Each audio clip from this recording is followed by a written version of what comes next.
En Louis zijn vakantie die ging dit jaar naar Parijs. Want in het Frans was hier als niet te kloppen. Met een taxi of de metro, ze maakten hem niks vies. Hij wist precies te bellen en te stoppen. Je zag de Sacré-Cœur, Versailles en Notre-Dame. Of graag op kennis met een leuke Franse femme. Bonjour, ik ben Louis. Jetzt stiche, ma chérie. Ik ben Vedette Chantal en werk s'nachts in bar en Pigalle. Die vis à la bonne heure. Je suis lekker, belle fleur. Als dan ik te bubbelen om mijn veug, zo sugeer de fun ons du. Comme fait la vent, et oui peu.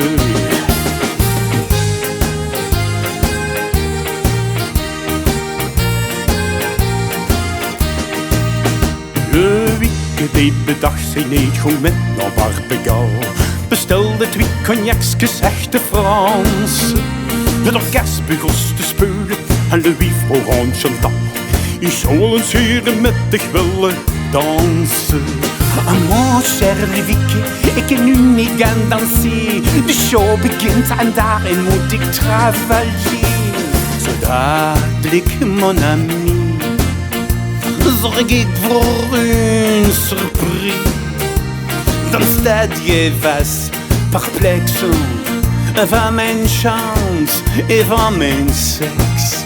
Tot het wist stond ik clair de lune, met de midden op de buurt.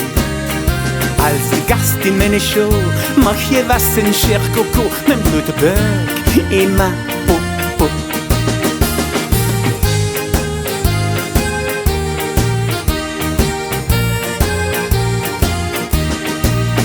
Haar blouse vloog al de zaal en haar rok komt erachteraan.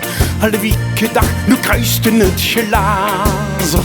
Als die ooit gedaan is en ik met mijn spons en zip is staan, stond jij overschut met zo'n blazer.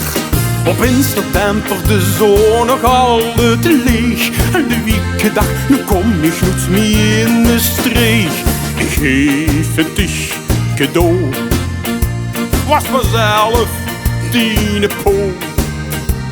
Ik heb genoeg misère met mijn eigenste derrière. En de stad is dienste prix. Nou, dat is het goed, voor ons, fini.